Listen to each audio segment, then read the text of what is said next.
Fault number 165 is Ben Hannant. Ben played 12 games for Queensland after making his debut in 2008, all his appearances coming off the bench. Ben was born on the Gold Coast, playing his junior football with the Nerang Roosters and the Mudgeeraba Redbacks.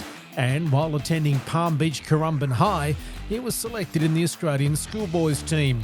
In 2005, Ben joined the Sydney Roosters, where he made his NRL debut before joining Brisbane in 2006, where he was a member of the premiership winning side of that year.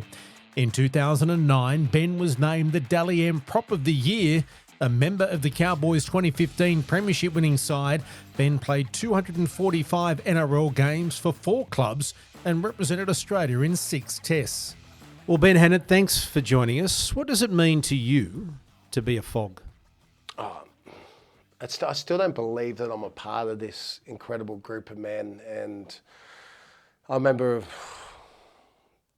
going into my first camp, getting a phone call from Mal Meninga and just thinking, why the hell would you pick me? But as of being a part of it for 5 Origin series, the things I learned, it really turned me into a man as a young boy, being around such incredible leaders in coaching staff and players, and learning so many life skills while having so much fun in it. It's made me who I am today. It's made me so much better as a husband, father, work colleague. Everything I do now is from learning from greatness. And FOGS to me represents greatness. And I look around the blokes when I first came into the day I left, and all I see is great men that don't strive to be average, strive to be the best version of themselves and raise people up around them. And for me, I'll always be grateful, and it's pretty cool. I feel pretty special. Well, let's go back to the start. Born and raised on the Gold Coast, what was life like for Ben Hannant growing up? It was interesting. I'm one of 11 kids in my family, so 10 brothers and sisters. At the age of 8, we lost everything. But growing up in the backyard, it was always about playing rugby league against my brothers. I'm number 9 of 11, so I had a lot of older brothers. So I always had to play above my weight, which definitely helped playing footy and helped me for when I got older. I'm also born on 31st of December, so I'm the youngest always of all the age groups. So I didn't make a rep team till I was 17, a proper rep team, Queensland. So toughened me up. My upbringing really, tough upbringing, which was fantastic, prepared me to what it takes, because footy's not easy to make, and that upbringing, having those brothers around me, pushing me to be better, definitely helped me.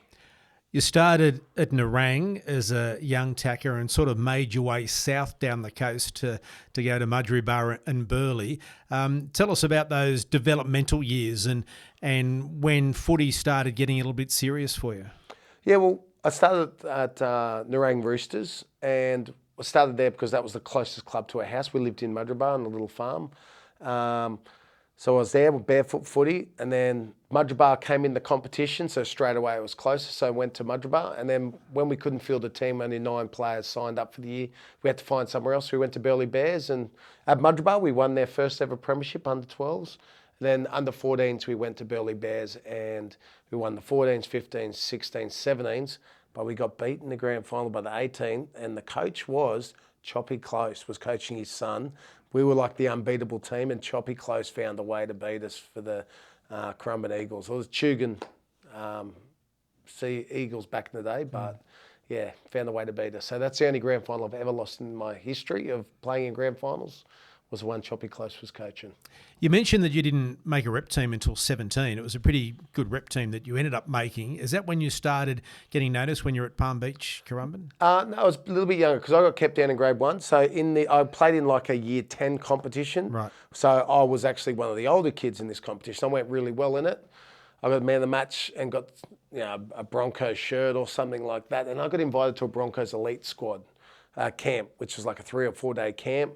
And went along to that, and I remember being there for the first time because poor kid, we had nothing, and I remember rocking up and we got given new clothes to wear, and I just remember sitting there going, I've made it, how awesome. I've got the Broncos emblem on my chest, thinking, how awesome is this?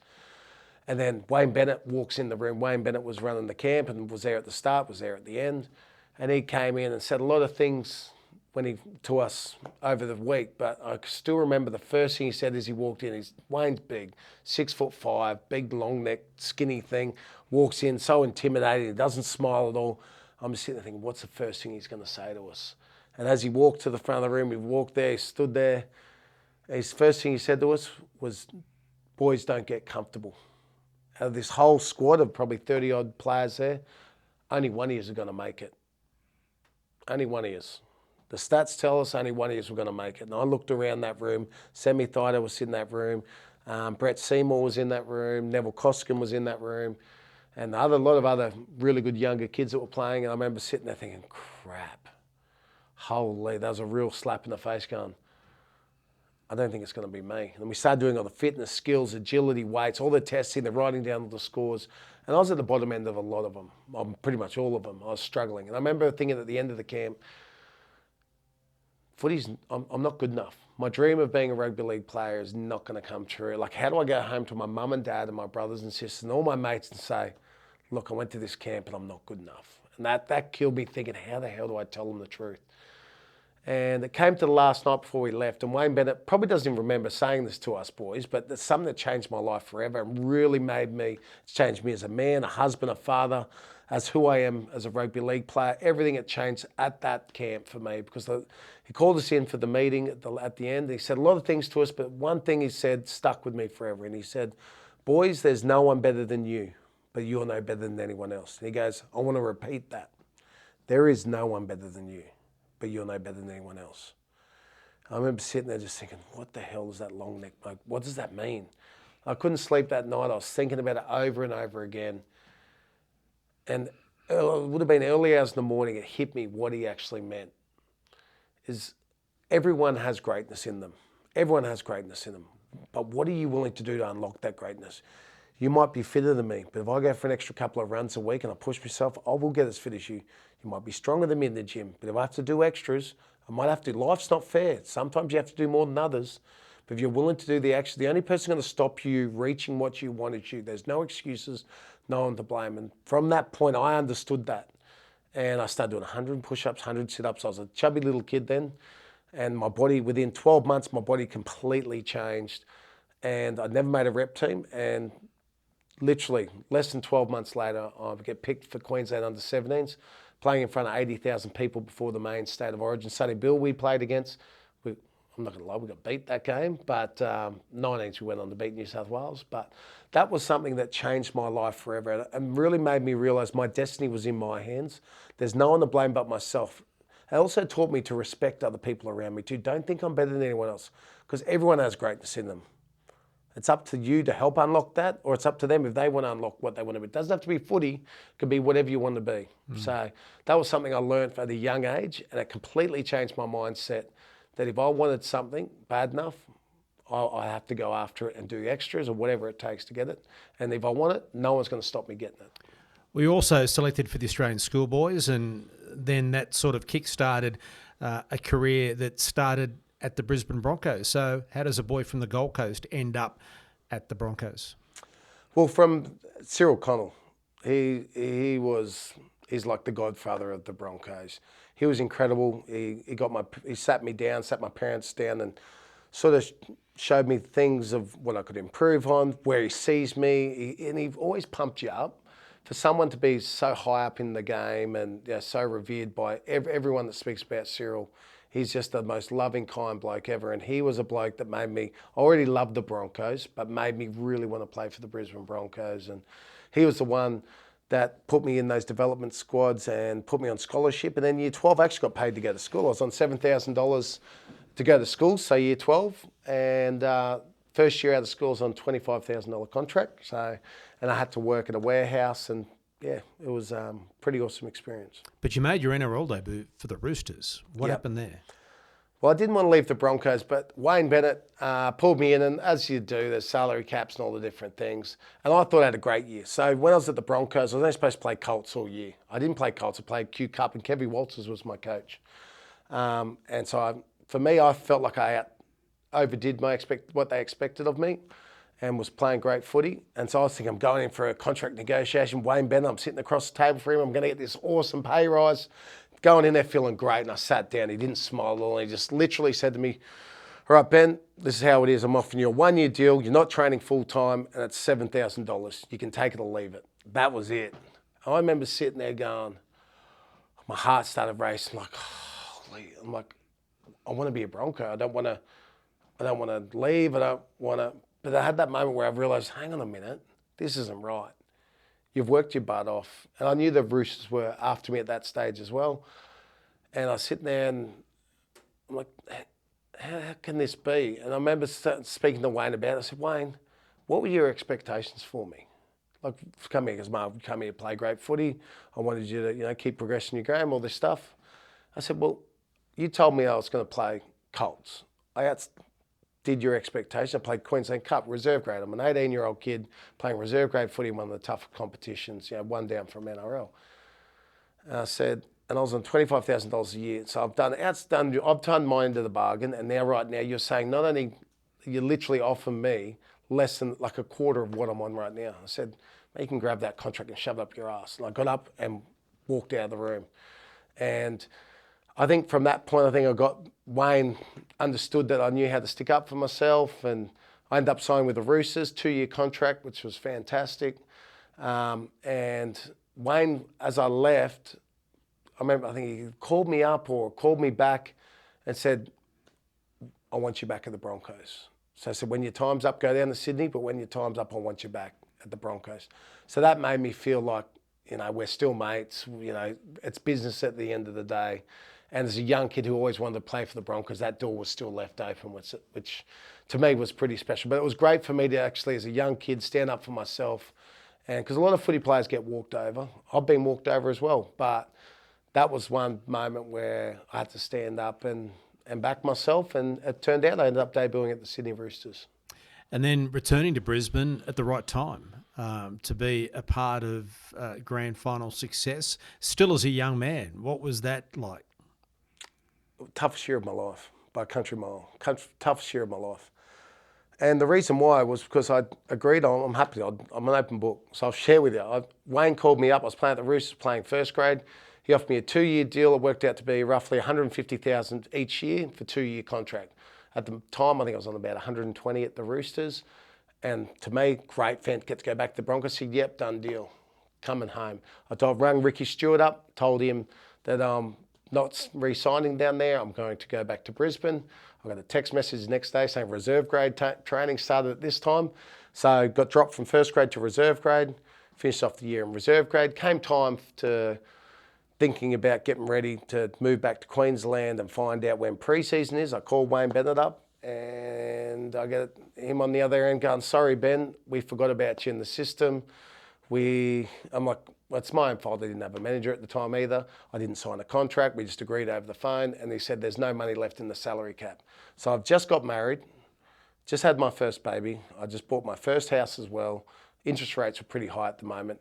And he said, I've got one spot in my full-time squad up there, but it's for minimum wage, which was $52,000. So I couldn't afford to pay my mortgage, but I had no other options because every other club have already spent all their money. I've told everyone I'm going to the Broncos. So I'm taking a massive pay cut, but I'm coming home with a family. And I'm thinking that as I'm moving my gear back to Queensland, how the hell, I can't afford to live. I can't afford to pay my mortgage. How am I going to make this work? I just remember that it's up to me to make it happen. As a new dad and a husband and a father, it's up to me to make it happen. So I had to get a job. And most people didn't even know I had this job. I actually got a job at the Rocklea Markets. So I used to have to wake up at 11:45 at night, leave home at midnight, start work at 1 a.m. And so I lived on the Gold Coast, drove to Brisbane, got there, start work at 1 a.m. in the morning. And I'd finish at 8 in the morning at Rocklea Markets and then race to NRL training. So I'm already rude. I've done 7-hour day, throwing boxes of fruit and reds around. And then I had to go compete. And I'm a 21-year-old kid. And you look at the forward pack we had. We had Shane Webcke, Petero Civoniceva, Brad Thorne, Tony Carroll, Dane Carlaw, Corey Parker, Sam Thaiday, Neville Costigan, Greg Eastwood. These are all international players. And me as a 21-year-old kid there as well, fighting to make that NRL spot. And, oh, mate, I'd get to work to footy and I was rooted. But Wayne always taught us from very early on that as soon as you cross that line at training, doesn't matter if you've been up all night, you're sick, whatever it is, when you come to work, you perform. That's what makes you who you are as an athlete. And I remember getting there, and as soon as I crossed that that line to go on that training paddock or in the game, I switched on. I paired myself with Shane Webcke, everything he did. He probably didn't realise I did that at the time, but when it was fitness, it was speed work, it was wrestling, I paired myself with him because he was the best prop in the game. And I thought, if I want to be the best one day, I have to beat the best. And he flogged me that pre-season, absolutely bashed me in nearly everything. But by the end of the pre-season, I was giving it back as well. And I started beating him a few things. And my game improved, which is, it's like that, you lie with dogs, you get fleas, but you hang out with good people and you compete with good people, you become a lot better. And by the end of the pre-season, I played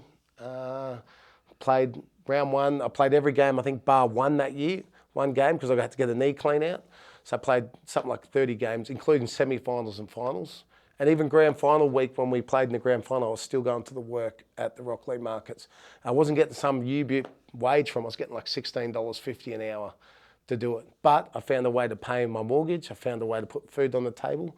And that was probably the year I'm most proud of myself, the happiest I've ever been in my life, which made me realise it's not always about the money. It's about the life experiences and growing. And I learned so much that year. And if I look back on my whole life, that was by far the hardest year, but by far the most rewarding, the happiest year of my life, where I realised you can do it, like I could do anything. And realistically, by the time you finish training at 5 o'clock doing weights, I had to drive back in peak hour traffic, so I'd get home about 7 o'clock. I got a kid, I didn't know it was on the spectrum at the time, and was a hard kid, where the wife had to give them at least an hour or two with dinner and holding the baby, and I was trying to get to bed by 9 o'clock. Or 8 o'clock, 9 o'clock, I was getting about 2-3 hours sleep every single night. So I found a way, and it turned out to be one of the best years of my career. So it was most people don't know about that stuff. Even the players at the time didn't know I was doing that, but that's what it took for me to keep a roof over my head. And I suppose any challenge after that would have seemed easy. Yeah, it was. Not easy, but... easier. You just had that mentality that... You can cope. That same thing, like that thing I said earlier about what Wayne Bennett taught me, that there's no one better than you, but you're not. No one's going to stop. If I want to be something, nothing's going to stop me. Everyone goes through hardship in their life. Everyone goes through things. You've gone through things, and people listening have gone through things that I couldn't handle. I couldn't cope. But that happens to them because they can find a way to get through it. And I knew that anything that happens to me, I'm a religious person, and I believe that things happen to us for a reason, so to make us better, to learn from, to grow, and so that's something that you can be a victim. As soon as you become a victim, you blame someone else. You don't take responsibility about what you can do in that moment. So I just try to change my mindset very early on. I had great mentors, like Wayne Bennett, from a young, 16-year-old kid being at that camp, and speak to him is, I'd pay hundreds of thousands of dollars to get that advice now if I could. So I was very, very blessed to have good people in my life to teach me. I had great parents as well. Did what you did to get yourself to the top of the tree make it even more special when you found out you were playing for Queensland for the first time? It definitely made it super special. And probably one of the proudest moments for me was ringing my parents up. They were doing extremely tough, and they're still doing tough. They've never recovered since they lost everything. But to see one of their kids reach the top of the top, I think the biggest thing I've wanted ever in my life is my dad to be proud of me. And that was that moment. What was it like walking into camp for the first time? Scary, yeah. I just remember thinking, and you have all those the thoughts in your head where you think you think, what am I doing here? I'm not good enough. All those thoughts that everyone has, everyone thinks you're an athlete and you're high up. You have those thoughts. And I remember walking into camp going, just don't stuff this up. Don't say the wrong thing. Don't upset the right. Are you good enough? And the cool thing is, when I first got into camp, and this person doesn't even know he's probably did it, but he made a huge difference for me, is Petro. Came up to me and gave me a hug and goes, mate, you all right? Are you all good? And I said, mate, I'm freaking out a little bit. And he goes, mate, there's a reason why you're in this team, mate, is we need you. What you do week in, week out for your club is exactly what we need here. Nothing more, nothing less. You're the best person in Queensland to do the job we need done, and I know you can do it. And for him to say that to me,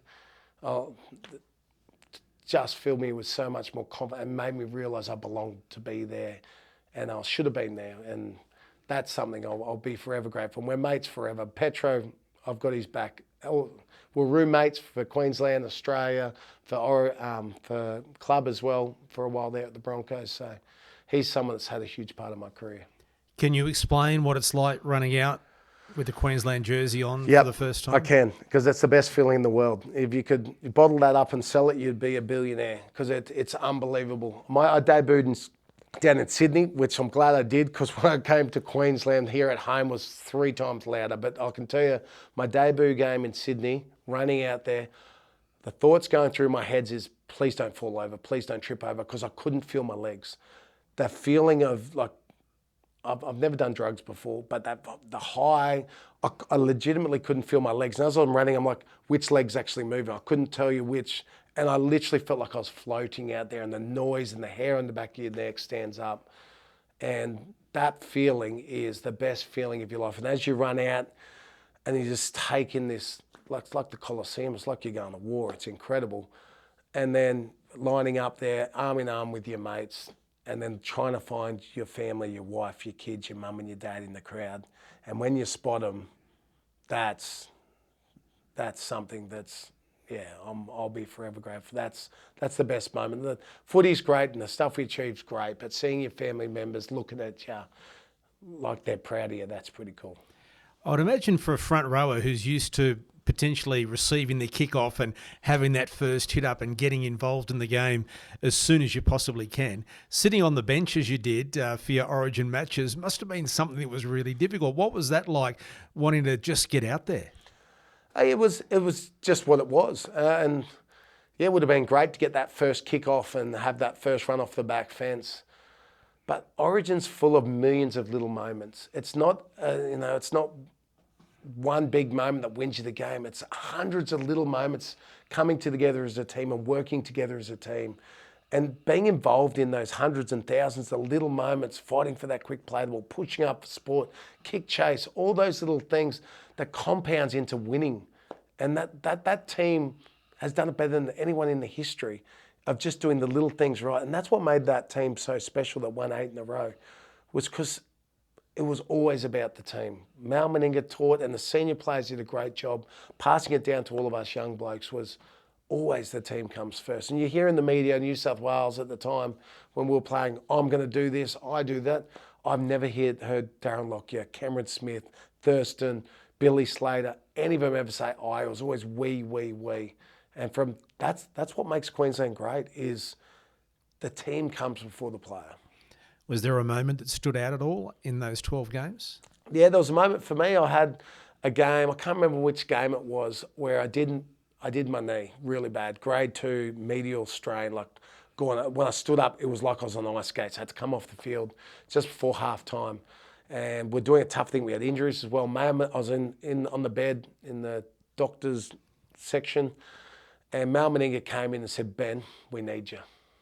He goes, and Doc said he's done, he's out. No, his knee's no good, he can't play. And Mal just looked at me and said, Ben, we need you. Can you strap it up?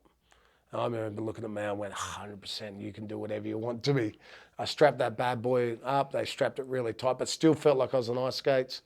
I went out there, and that moment for me, it wasn't going out there being a hero or anything, but having the coach there saying, we need you, and you need, this is your moment to stand up. Probably wasn't my best moment in Origin, but being out there, I remember I kick chased on one, we pinned him in goal, we were up, I think at the time, we pinned him in goal, which forced a drop out, and I had a couple of big moments there, which he did need me, and I did stand up and deliver, and that, to me, that moment being in that, where Mal Meninga needed me, and the team needed me, when I was busted and hurt, and I had that opportunity to choose, just like so many people for Queensland have. Some of, Gilly's been in hospital, comes out to captain the side. So many Origin players have had moments where they have put their body on the line where they shouldn't have, but they have, because that's what it means to us Origin players. And I got that moment, and that's a moment that stands out to me. You're also included in a side that will go down as one of the greatest ever, amongst some of the greatest players to ever have played the game. What does it mean to you, sitting back and reflecting, that you are worthy enough to play alongside them? It's an honour, yeah. I must have done something right in the previous life to be able to play alongside some of these players. Like, I remember wrestling Cameron Smith. Is he the fastest athlete? Is he the strong? No. but he's just got the best brain. He does all the little things right. He's the best of the best. And you put Billy Slater in that category as well, but Billy had every skill, the speed, the footwork, everything, and just was so professional. But I remember doing a wrestling session at Origin time I got paired with Cameron Smith. I'm pretty good at wrestling. I pride myself being a good wrestler. And Cam flipped me, put me on the back. I remember Mal getting up and me saying, mate, you got flipped by a little hooker. And have a go, Ben, you're not having a go. And I was like, I'm being honest with you, Mal, I gave it everything I got. And he paired Petro with him, and Petro got flipped on his back within 1 second. I was like, are you going to say the same thing in the Petro? But he's just so, Cameron Smith is just the ultimate ultimate leader, ultimate athlete, and someone that I roomed with him one Origin match and just sitting there watching him and how relaxed he is and just does his thing, and it was something pretty special. And I pinched myself to be around so many great players in the forwards, in the backs, where I got to learn not only footy skills but life skills off as well. I think I know the answer, but who had the biggest influence on your career? Player-wise? Anyone. It's a tricky one, that one. I don't think there's an actual one, but there's a few that have made a huge... I would not have been as... My first ever coach that really made me believe in myself was Miss Morn, a female coach at primary school, where she made up footy fun, and I couldn't have made it without her. And I still speak to her all the time now and thank her for making me fall in love with that great game. Then the next one would be Rod Patterson at Palm Beach Crumman High School. He's taught me my rugby league. You put Wayne Bennett is also someone that really not just made me a great football player, but made me a much better man, a better husband, better father, and made me accountable for everything I did. So you put probably those three coaches in there, really had a big effect. And then I'll probably put a player in there as well, Petero Civoniceva. He's someone that made me feel like a real friend makes you feel. I think he was the ultimate friend that was always there for me, not just said it, but did it on and off the field. He'd pull me in line if I needed to be as well. I remember playing for the Broncos. I think it was probably my 4th or 5th game for the Broncos. And I probably had 2 soft tackles. I still made the tackles, but I missed the tackles. And I've never heard Petro blow up and swear, but he gave you F and just sprayed me. Pull your head in, give me your best effort, or get up off the field. And from Petro, when he says, he never said that, had to say that to me ever again, but I pulled my head in straight away. And that's what, he's a bloke that commands respect, but so loving, kind friend. He's had a massive impact on my career. I know FOGS and most of elite players and sports people don't necessarily reflect too often on their career because that's another part of their life. But what do you reckon that young kid from Nerang, under 7s for 3 years, would think if he knew he was going to play nearly 250 NRL games, win premierships with the Broncos and the Cowboys, represent his state and country, would think? And how do you reflect on your journey? The cool thing is, I still believe the journey's just starting. I still feel like a kid. I'm learning so much, and reflecting on what I've been able to, I just feel blessed. I think things happen for a reason, and I had, as a young kid, I had a lot of faith that if I did the work and stuff that Wayne Bennett taught me, and through my religious background, if I put my faith to work, great things were going to happen. And from small and simple things, great things are accomplished. So I just focused on doing the little things right, which I did from under 7s. I rocked up to training every day. I did the extras. I always did those things. I did little things right, and that built to great successes. And also knew if you started taking shortcuts, blaming others, skipping training, all those little things, like little things where you take a little shortcut, turn to big failures as well. And as a young kid, I was very blessed to be able to put my belief in myself and back it with what I did at training. And at the time, it felt unreal and amazing, but anyone can do it if you really want to back yourselves. And I was an average kid from the Gold Coast, one of 11, chubby little kid, but I worked hard. I was willing to work hard and be taught. You've got to be teachable. I look back at that as a young kid, I was someone that was willing to listen and learn, and good things happen. Well, FOG number 165, Ben Hannant, thanks so much for your time and congratulations on a wonderful career. Thank you very much.